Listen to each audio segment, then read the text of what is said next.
Hello मेरे प्यारे दोस्तों, कैसे हो आप सभी। तो चलिए आप सभी का स्वागत करता हूं मेरे YouTube चैनल शिवम स्टडीज में।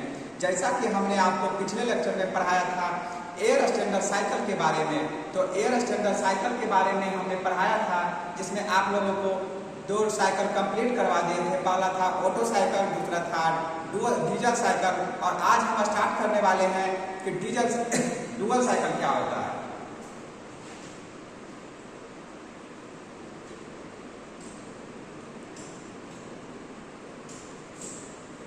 तो सबसे पहले हम एयर स्टैंडर्ड साइकिल के अंदर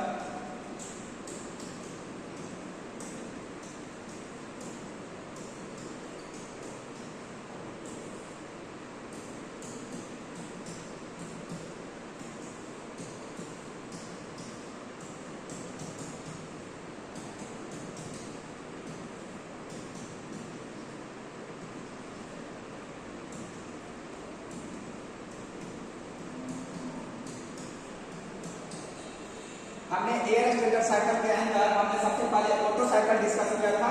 उसके बाद हमने डिस्कस किए थे कि ऑटो साइकिल डिस्कस किए थे, डीजल साइकिल डिस्कस किए थे। और आज हम लोग का टॉपिक है वो है डुअल साइकिल। आज हम लोग जो है एयर स्टैंडर्ड साइकिल के अंदर पढ़ने जा रहे हैं कि डुअल साइकिल क्या होता है। तो चलिए अब नेक्स्ट स्लाइड में स्टार्ट करते हैं कि डुअल साइकिल क्या होता है।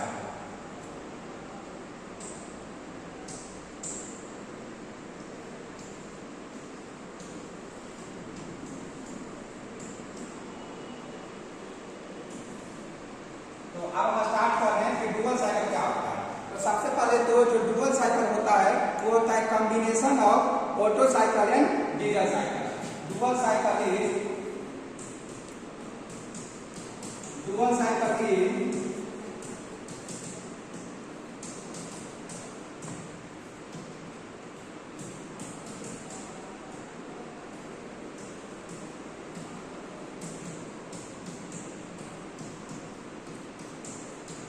साइकिल जो मेरा होता है वो कॉम्बिनेशन होता है बेसिकली ऑटो साइकिल का एंड डीजल साइकिल का। अब हम लोग देखते हैं कि डुअल साइकिल में जो हम फ्यूल यूज करते हैं वो यूज करते हैं क्या, डीजल यूज करते हैं, डीजल। और इसका जो प्रैक्टिकल वर्किंग एग्जांपल है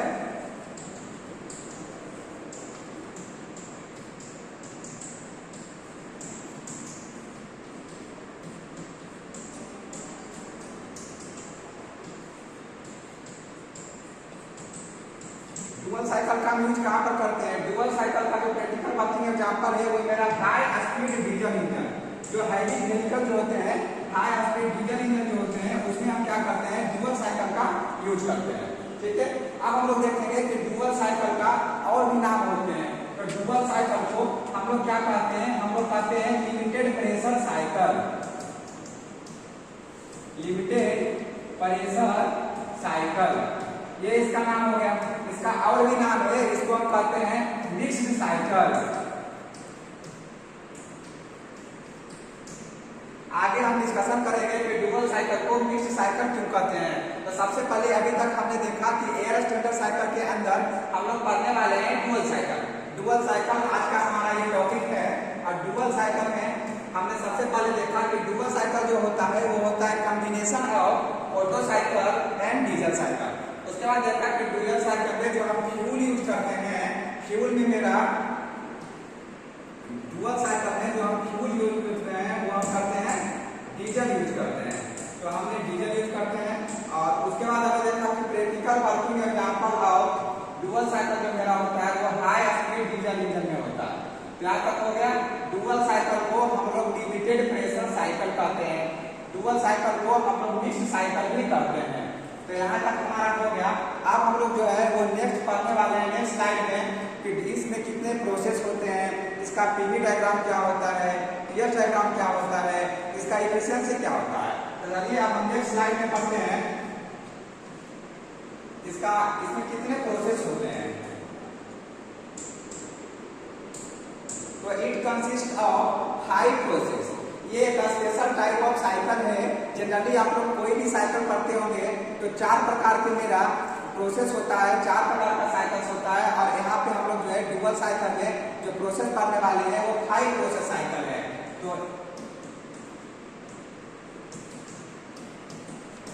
it consist of 5 process cycle. इसमें 5 प्रोसेस होते हैं। तो हम पहला देखते हैं कि पहला जो मेरा होता है प्रोसेस 1 से 2, वो मेरा होता है reversible adiabatic compression process. Process जो मेरा 1 से 2 होता है वो होता है रिवर्सेबल एडियाबेटिक कंप्रेशन प्रोसेस। मेरा जो प्रोसेस 2 से 2 गाइस होता है, प्रोसेस 2 से 2 गाइस जो होता है उस पे हम क्या करते हैं कि कांस्टेंट वॉल्यूम पे हीट का एडिशन करते हैं। तो heat addition at constant volume. और सबसे बड़ी बात इसमें ये होता है कि हम यहाँ पे हीट का एडिशन जो करते हैं, एक प्रोसेस 2 से 2 ऐसे करते हैं, हीट एडिशन जो है वो मेरा कांस्टेंट वॉल्यूम पर करते हैं, और दूसरा मेरा जो है वो हीट का एडिशन करते हैं वो कांस्टेंट प्रेशर पे करते हैं। तो अब तीसरा जो मेरा होता है वो प्रोसेस 2 से जो 3 होता है वो भी होता है heat addition at constant pressure. ये हो गया। अब मेरा जो चौथा प्रोसेस होता है प्रोसेस 3 से जो 4 मेरा होता है वो मेरा क्या होता है, वो होता है रिवर्सेबल एडियाबेटिक एक्सपेंशन प्रोसेस।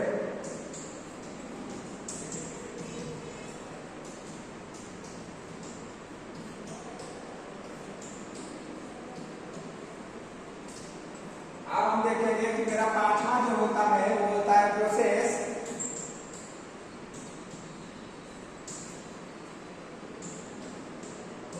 4 से 1 जो मेरा होता है। अब क्या हुआ, जब हम सब कर लिए तो मेरा हीट का रिजेक्शन होगा। तो हीट रिजेक्शन एट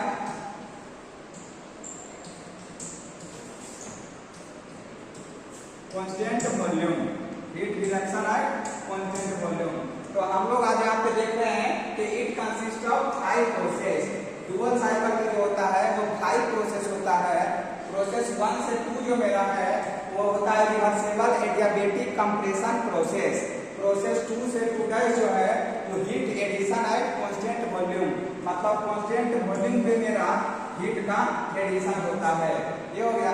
प्रोसेस 2 से 3 जो मेरा होता है वो heat addition at constant pressure, heat का एडिशन होता है कांस्टेंट प्रेशर पे।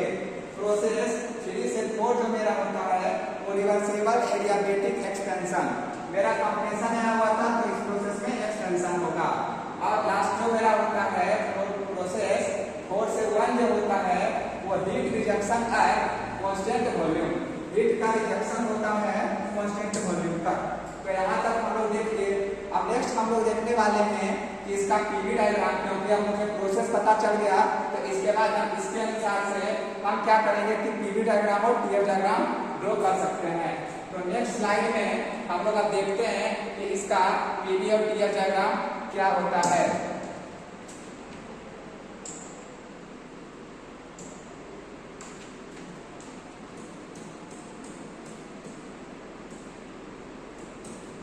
PV and TF diagram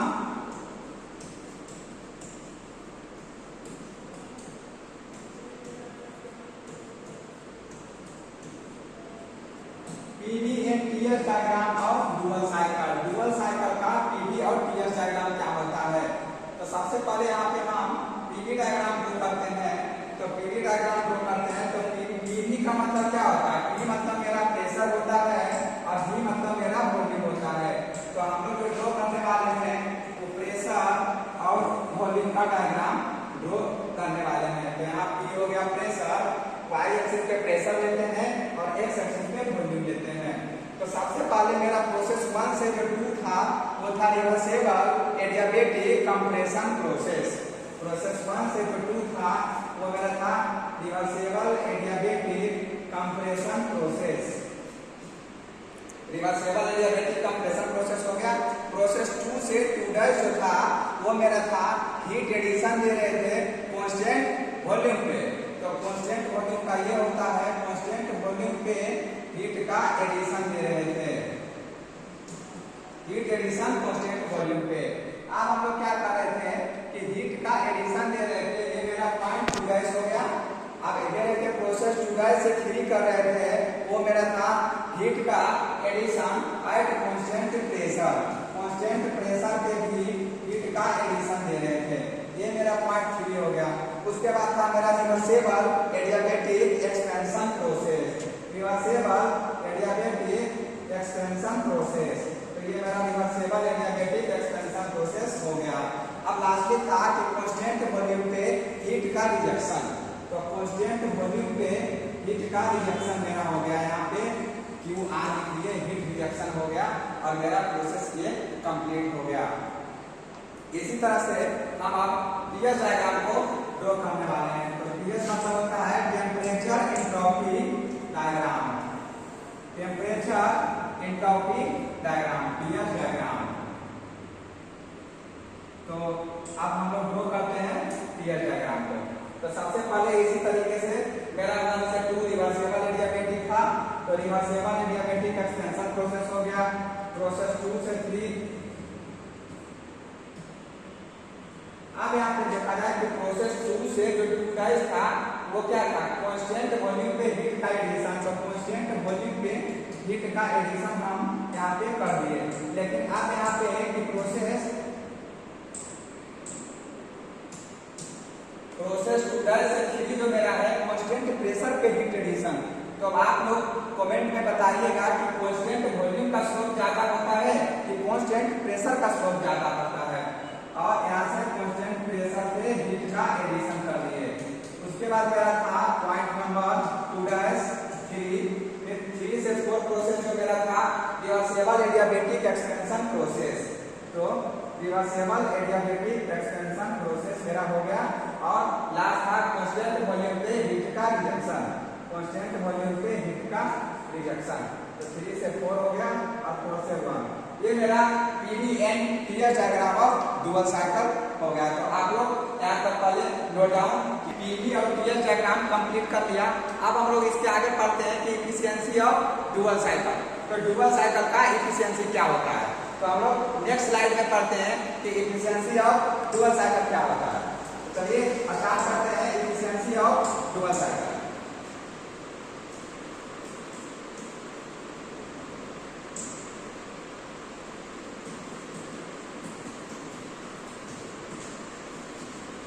Efficiency of dual cycle, efficiency of dual cycle। तो सबसे पहले आप लोग जनरली क्या पढ़ेंगे कि efficiency बराबर क्या होता है। efficiency बराबर जो मेरा होता है वो होता है वर्क डन बटे हीट सप्लाई होता है। आप लोग भी जानते हैं efficiency बराबर वर्क डन बटे हीट सप्लाई।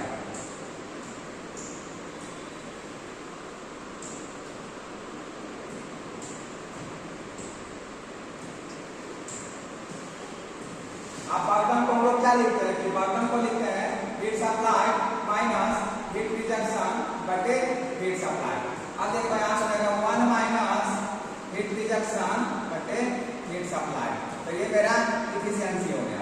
अब हम लोग देखेंगे कि नेक्स्ट देखेंगे कि मेरा हीट रिजेक्शन कहाँ हो रहा है।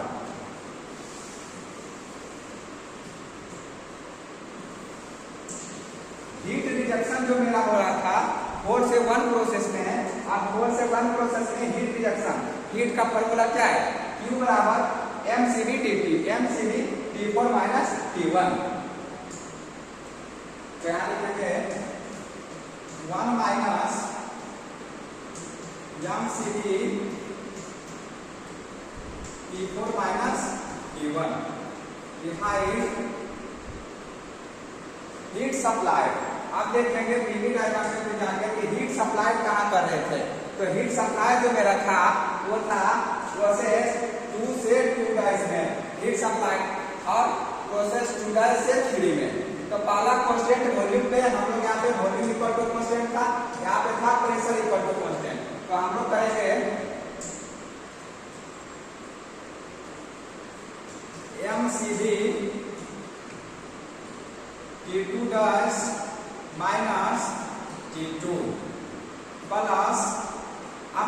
प्रोसेस 2-3 जो मेरा था वो कांस्टेंट प्रेशर था, तो कांस्टेंट प्रेशर के लिए हो जाता है mCp T3 माइनस T2 ये यहाँ तक हो गया। अब मास को हम कैंसल आउट कर देते हैं, ठीक है। हाँ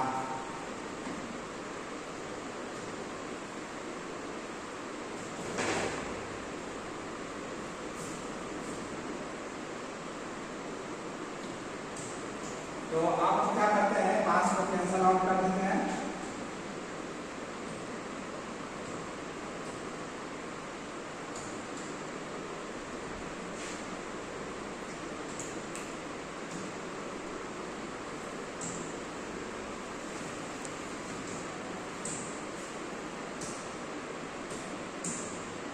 तो अब यहाँ पे एफिशिएंसी ग्राफ क्या हो जाएगा, एफिशिएंसी ग्राफ हो जाएगा 1 माइनस मास कैंसल आउट होगा तो Cv T4 था, T4 minus T1 divide Cv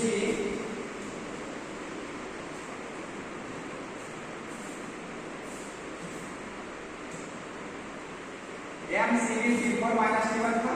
यहीं से हम लोग देख लेते हैं कि क्या होगा, क्या होगा Cv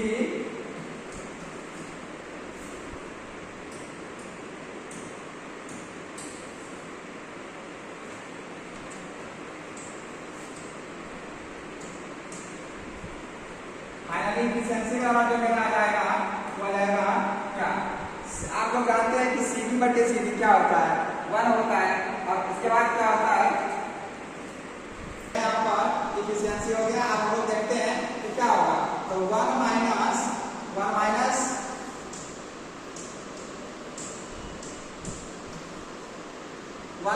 आप लोग जानते हैं कि Cv यहाँ से हम ले लेते हैं, तो Cv को कैंसल कर देंगे तो T4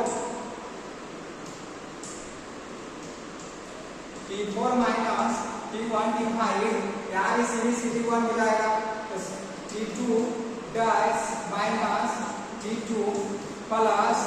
अब यहाँ देखिए आप लोग पढ़े होंगे एक Cp बटे Cv जो होता है वो मेरा गामा होता है, ठीक है। तो यहाँ पे Cp/Cv आएगा, तो यहाँ पे ले लेंगे gamma times T3 minus T2। यहाँ तक हमारा हो गया। अब हम लोग फर्दर इससे आगे बढ़ते हैं, तो ये मेरा एफिशिएंसी हो गया, ये मेरा एफिशिएंसी ऑफ डुअल साइकिल हुआ। अब फर्दर इसके आगे हम लोग करते हैं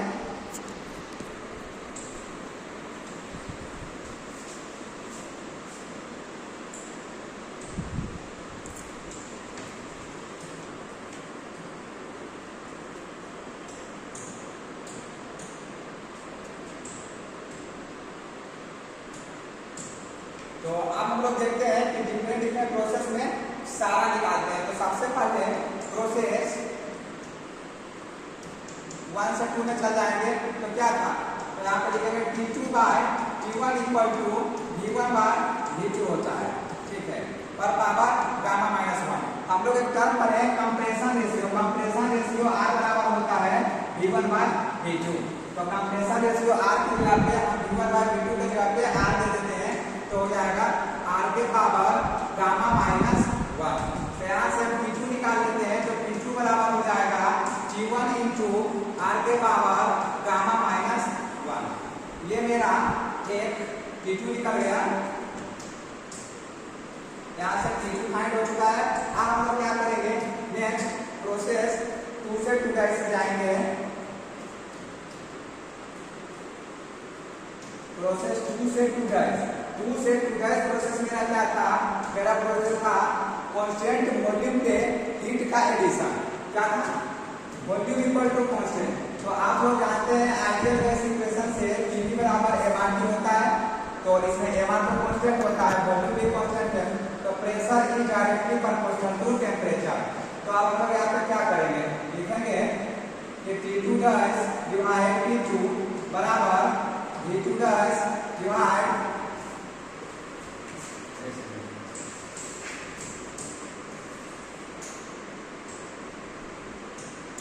T2 डिवाइड T2 बराबर मेरा हो जाएगा T2 डैश डिवाइड T2, ठीक है। अब आप लोग यहाँ पे एक नया टर्म आया है, आप लोग नहीं सुने होंगे कि P2 डैश डिवाइड P2 क्या होता है। P2 डैश डिवाइड P2, इसको हम लोग एक्सप्लोजन रेशियो बोलते हैं। एक्सप्लोजन रेशियो अल्फा होता है, तो हम इसके जगह पे अल्फा दे देंगे, यहाँ हो जाएगा अल्फा, और यहाँ से T2 डैश फाइंड कर लेंगे, तो T2 डैश बराबर मेरा हो जाएगा T2 इंटू अल्फा। अब हम लोग अगर T2 का वैल्यू यहाँ से फाइंड कर चुके हैं, तो यहाँ पे लिखेंगे T2 डैश इक्वल टू मेरा होगा T1 इंटू आर के power gamma minus 1 into alpha. ये मेरा T2 डैश हो गया। यहाँ तक हमारा T2 डैश हो गया, T1 इंटू आर का power gamma minus 1 into alpha. अब हम लोग नेक्स्ट स्लाइड में देखते हैं कि प्रोसेस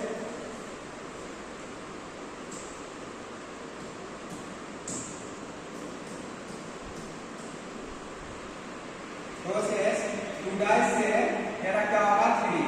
ये मेरा क्या था, ये था प्रेशर इक्वल टू कांस्टेंट। तो प्रेशर इक्वल टू कांस्टेंट में क्या होता है, तो प्रेशर इक्वल टू कांस्टेंट में volume is directly proportional to temperature. ये कहां से आता है कि यहाँ आता है Qv बराबर mRT। आप लोग पढ़ेंगे mR कांस्टेंट है, प्रेशर भी कांस्टेंट है, तो volume is directly proportional to temperature. तो यहाँ से क्या करेंगे कि T3 divide T2 dash equal to मेरा हो जाएगा, क्या हो जाएगा आप बताओ। यहाँ पे डायरेक्टली प्रोपोर्शनल है, तो V3 बाय V2 डैश, ठीक है, यहाँ पे ये हो गया। और आप लोग एक और नया टर्म आता है कि V3 बाय V2 डैश। ये आप लोग को डिटेल साथ में बताया गया कि कांस्टेंट वो प्रेशर पे जो रेशियो होता है उसको बोलते हैं, क्या बोलते हैं बाबू, कट ऑफ रेशियो। इसको कट ऑफ रेशियो को रो से डिनोट करते हैं V3 बाय V2 डैश। तो हम V3 बाय V2 डैश के साथ रो लिख देते हैं, कोई दिक्कत नहीं। तो अब हम लोग T3 निकालते हैं, तो T3 equal to rho into T2 dash. अभी हमने पिछले में T2 डैश बराबर फाइंड किए थे कि T2 डैश बराबर T1 इंटू आर के power gamma minus 1 into alpha. यहाँ पे लिखेंगे कि T3 बराबर लिखेंगे T1 इंटू आर के power gamma minus 1 into alpha, यहाँ से रो हो जाएगा। तो ये मेरा क्या हुआ, ये मेरा T3 निकल गया। अब हम लोग का एक और लास्ट है, वो हम फाइंड करके फिर सारा Q का वैल्यू वो इक्वेशन 1 जो स्टार्टिंग में किए थे उस पर पुट कर देंगे, तो मेरा वैल्यू निकल जाएगा। तो अब हम लोग देखते हैं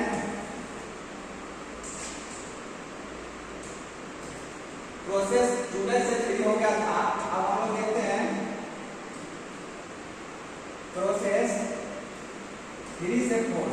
प्रोसेस 3 से 4 पीवी डायग्राम में क्या था, रिवर्सेबल एडियाबेटिक एक्सपेंशन प्रोसेस। तो वहां पे क्या होता है, रिवर्सेबल एडियाबेटिक एक्सपेंशन प्रोसेस में क्या होता है, वहां पे होता है कि T4 bye T3 equal to V3 bye V4 पर पावर गामा माइनस 1। अब यहाँ पे मीन ये आता है कि V3 बाय V4 जो है इसको कैलकुलेट कैसे करें। तो अब इसके जगह पे हम लोग क्या लिख सकते हैं, अब आप लोग अगर पढ़े हैं तो आप लोगों को पता होगा। तो हम बता रहे हैं कि V3, तो V3 के जगह पे तो V3 लिखिए। अब V4, तो आपने पीवी डायग्राम में देखा होगा कि V4 इक्वल टू V1, ठीक है। तो हम V4 के जगह पे V1 की पुट कर सकते हैं, कोई दिक्कत नहीं होना चाहिए। V4 के जगह पे V1 लिखिए पर पावर गामा माइनस 1। यहाँ तक तो सही है, लेकिन अब इसको हम क्या करेंगे, इसको सिंपल बनाएंगे। तो आप इसको कर सकते हैं ना कि V3 बटे V1, इसको हम मल्टीप्लाई कर देते हैं ऊपर नीचे V2 डैश, ठीक है। हाँ, तो अभी आप लोगों को थोड़ा देर पहले बताए थे कि V3 बाय V2 डैश क्या होता था, V3 बाय V2 डैश रो। तो यहाँ पे होता था रो, ठीक है। हाँ, और हम लोग देखे थे पीवी डायग्राम में कि मेरा जो V2 डैश था वो 2 के बराबर था। तो अब हम लोग यहाँ पे क्या करेंगे कि यहाँ पे जो V2 डैश है इसको हम सिंपल V2 भी लिख सकते हैं, और ये जब नीचे आएगा तो V1 बटे V2। अब हम लोग पहले क्या पढ़े थे कि V1 बटे V2 जो मेरा होता है वो होता है क्या, कंप्रेशन रेशियो। कंप्रेशन रेशियो मेरा क्या होता है